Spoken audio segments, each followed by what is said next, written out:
Bonjour ou re-bonjour à vous. On poursuit la séance qui a été publiée ce matin avec à nouveau un travail sur la méthode de la dissertation pour se préparer au traitement du sujet. Suffit-il de suivre ses désirs pour être libre?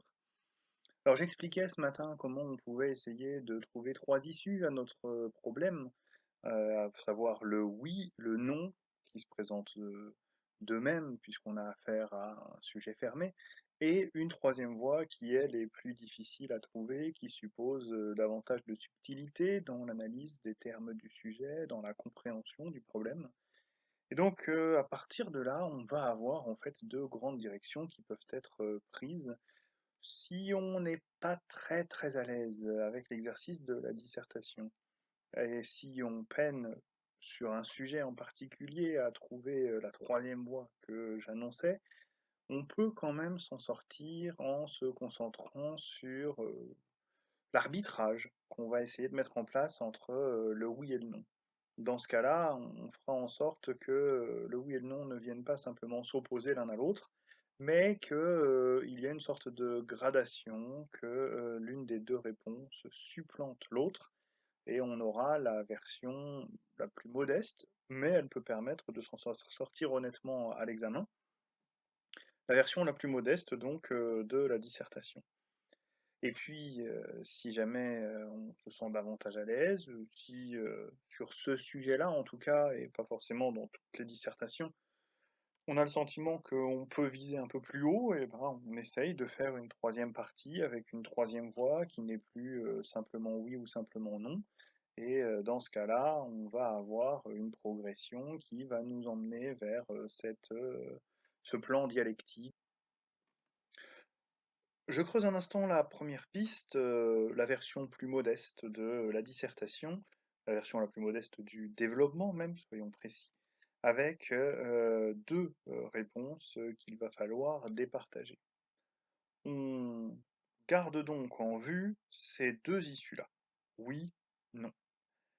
Toute l'astuce va consister à ne pas les enchaîner n'importe comment, à ne pas retomber dans cette opposition stérile que j'évoquais dans la séance publiée ce matin, parce que sinon on reconduit le problème et on ne le résout pas.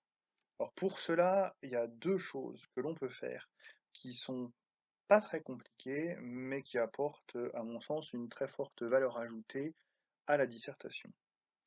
La première chose, ça consiste à orienter la manière dont on va présenter le oui et le non. Il ne faut pas donner le sentiment que ces deux réponses sont à égalité. Ça, c'était bon pour la dissertation, pour l'introduction. Il faut vraiment le faire dans l'introduction, mais dans le développement, on passe à autre chose. Dans le développement, on indique sa préférence. Ça veut dire que la réponse entre oui et non, la réponse qui nous convient le moins, on va la présenter en utilisant un certain nombre de procédés rhétoriques qui marquent bien la réserve que l'on peut avoir vis-à-vis de cette première hypothèse. Et on va tout de suite pouvoir donner le sentiment à la personne qui lit la copie que si cette hypothèse est examinée sérieusement, si on essaye de trouver des arguments et des références en sa faveur, il n'en demeure pas moins que ça n'est pas cette hypothèse-là que l'on va conserver et qui va venir dans la conclusion, ou qui va revenir dans la conclusion comme étant le dernier mot de notre dissertation. On va donc par exemple faire en sorte d'en parler comme étant l'hypothèse que d'autres vont admettre, et ainsi on suggérera que si c'est l'hypothèse des autres, ça n'est pas la nôtre. On va en parler en utilisant un conditionnel, on va en parler en utilisant un certain nombre de formules, un certain nombre d'adverbes notamment, qui permettront d'indiquer que ça reste à l'état douteux, pour ne pas se montrer trop affirmatif. Il ne faut pas être trop affirmatif parce que sinon, on va vraiment donner le sentiment, quand on va basculer de cette première à la deuxième hypothèse, on va donner le sentiment qu'on est dans la contradiction la plus manifeste. On a affirmé haut et fort que oui, il suffit de suivre ses désirs pour être libre, et tout à coup on va se mettre à affirmer haut et fort que non, il ne suffit pas de suivre ses désirs pour être libre. Là, on a quelque chose de tout à fait maladroit. Donc, autant marquer un peu cette espèce de prudence. Certains sont convaincus par l'idée qu'il faudrait, pour être libre, suivre ses désirs. Et ainsi, vous voyez, on montre bien que ça n'est pas notre thèse. Ça, c'est vraiment le premier procédé qu'on peut utiliser pour faire en sorte de présenter le oui et le non sans les remettre à égalité et sans se retrouver dans l'embarras d'une d'une dissertation qui finalement se contredit et qui piétine au niveau du problème au lieu de le résoudre. Le deuxième procédé qu'on peut utiliser, c'est de faire en sorte de vraiment veiller à l'articulation entre les deux hypothèses. On ne doit pas passer n'importe comment du oui au non ou du non au oui, quel que soit l'ordre qu'on a choisi. Il faut absolument intercaler entre les deux présentations de ces deux hypothèses un moment charnière qui va faire toute la valeur de la dissertation. Et souvent, ce qui disqualifie un développement, c'est précisément l'absence d'une telle charnière, ou la fragilité en tout cas d'une telle charnière, alors que, à l'inverse, bien sûr, si ce moment charnière est bien réalisé, il valorise tout de suite, de façon assez considérable, la dissertation. Ce moment charnière, il consiste à se débarrasser de la première hypothèse, à la disqualifier pour pouvoir tranquillement amener la seconde. On n'a pas le droit, dans une dissertation, d'envisager le grand 2 sans avoir montré que si ce grand 2 est nécessaire, c'est bien du fait de l'échec du grand 1. On n'a pas le droit de passer du oui au non si on n'a pas disqualifié le oui d'abord.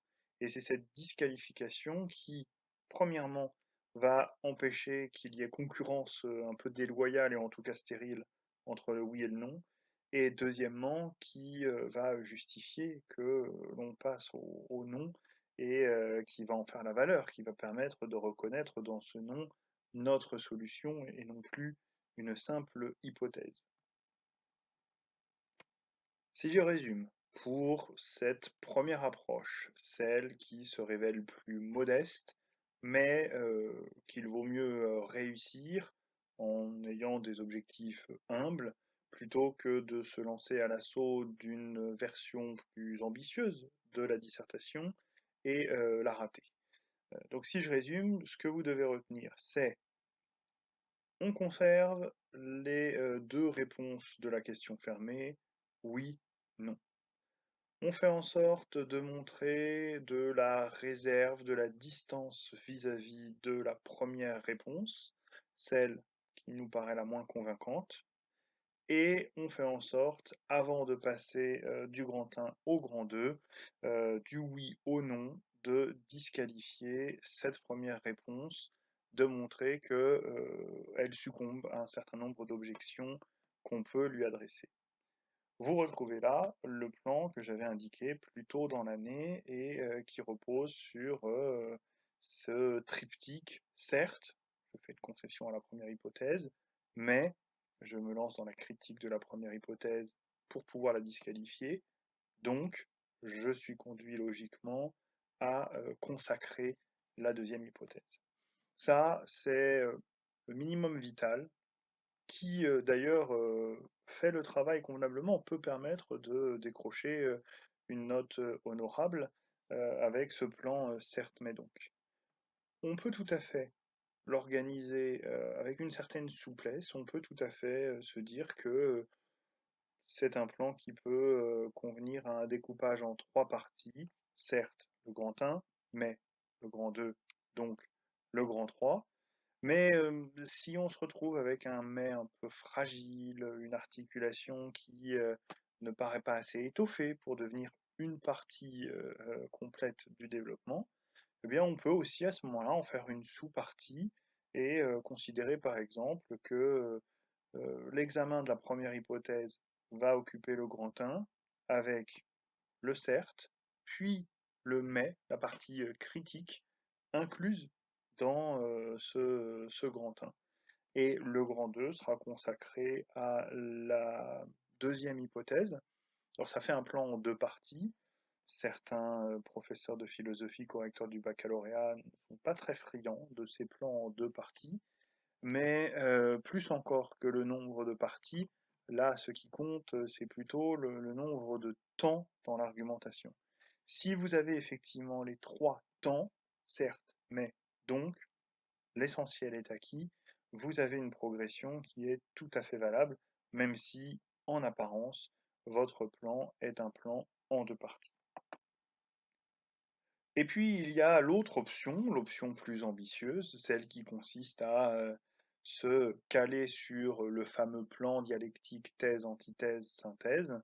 Et là, on va avoir donc la dissertation dans sa forme la plus classique, la dissertation par excellence.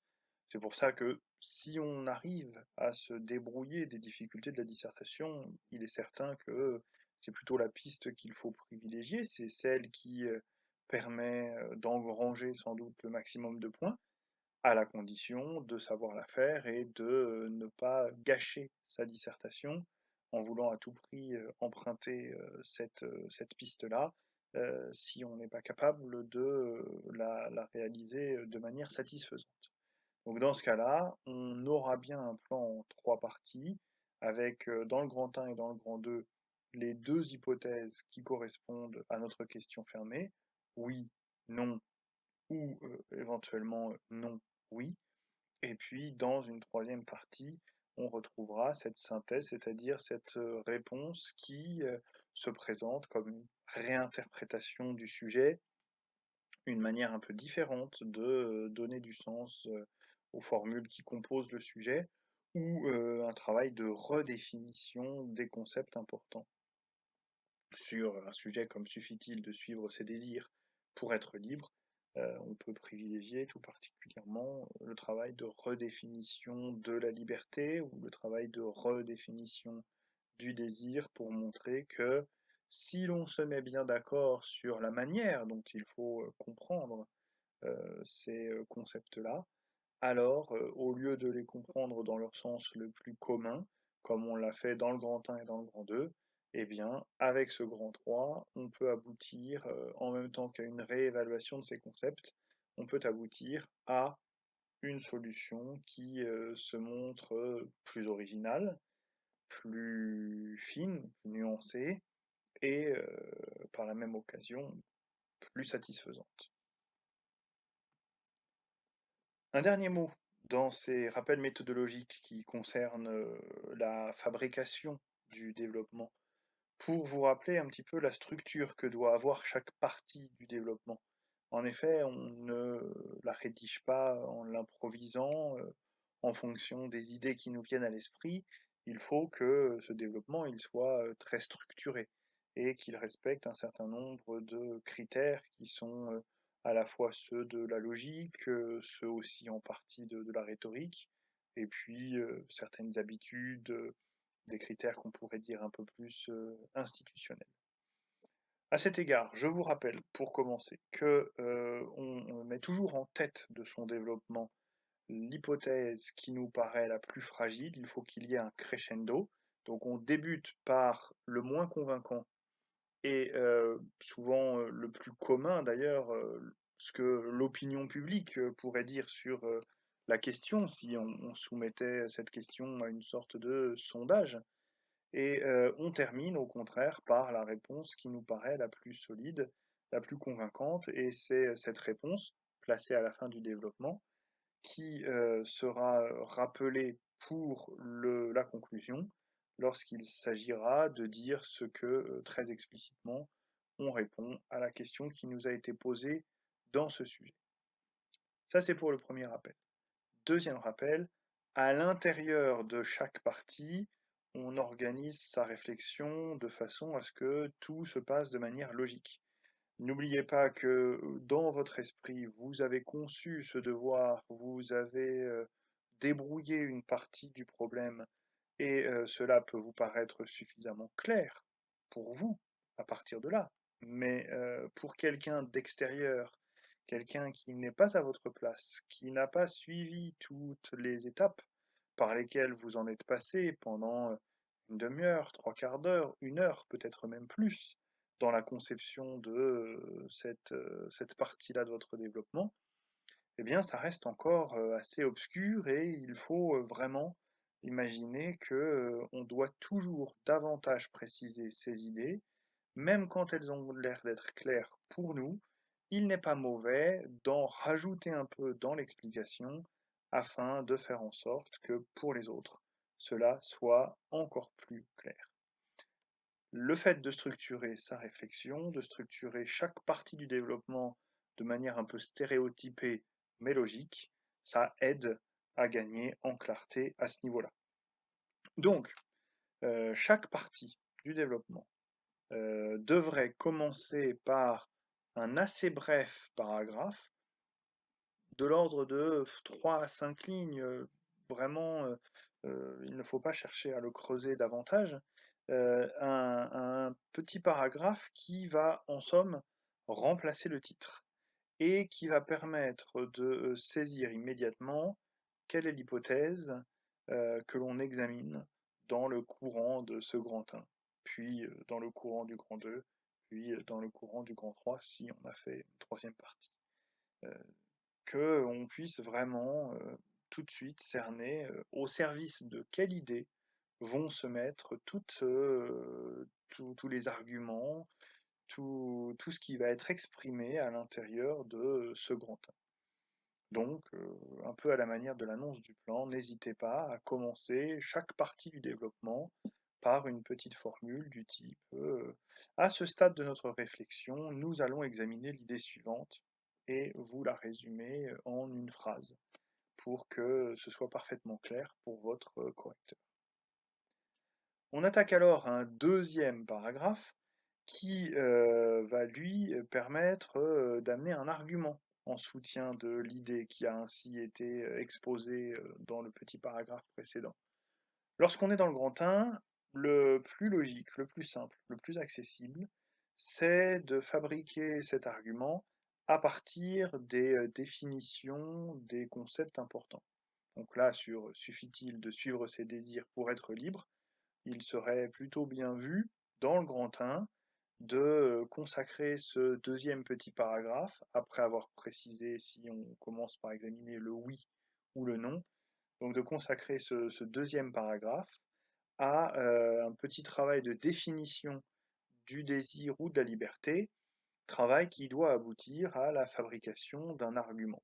On va essayer de lier logiquement nos deux concepts pour en faire sortir un argument. On complète ce deuxième paragraphe par un moment d'illustration en allant rechercher un exemple.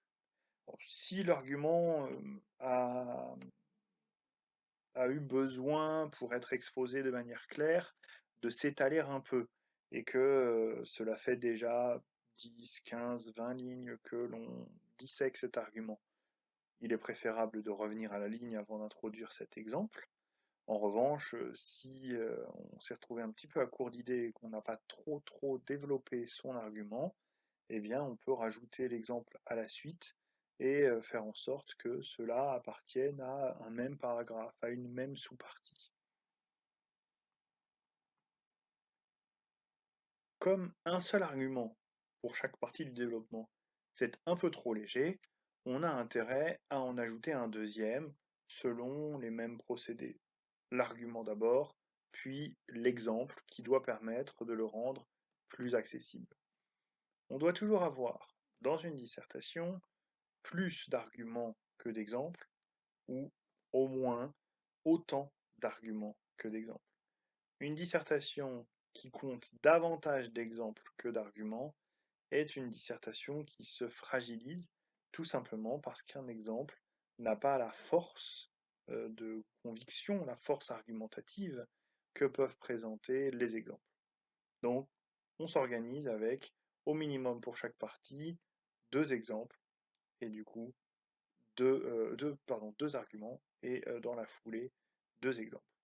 Ça va correspondre à ce qui serait notre grand A et notre grand B du grand 1, et puis on retrouvera la même chose, grand A et grand B du grand 2, etc., etc. Enfin, on achève, dans tous les sens du terme d'ailleurs, chaque partie par un moment critique, un moment dans lequel on va lui adresser une objection qui est censée la faire tomber et rendre nécessaire le passage à la partie suivante. Ça pourrait correspondre par rapport au plan détaillé et à la manière dont on se repère ordinairement dans le système scolaire, ça pourrait correspondre au grand C, qui va donc nous permettre de nous débarrasser du grand 1. Et puis on aura la même chose à l'issue du grand 2. Grand A et grand B, on y retrouvera la combinaison argument exemple, et grand C, une objection, quelque chose qui va nous libérer du propos du grand 2 afin d'évoluer vers un grand 3 qui sera rendu nécessaire par cette phase de crise.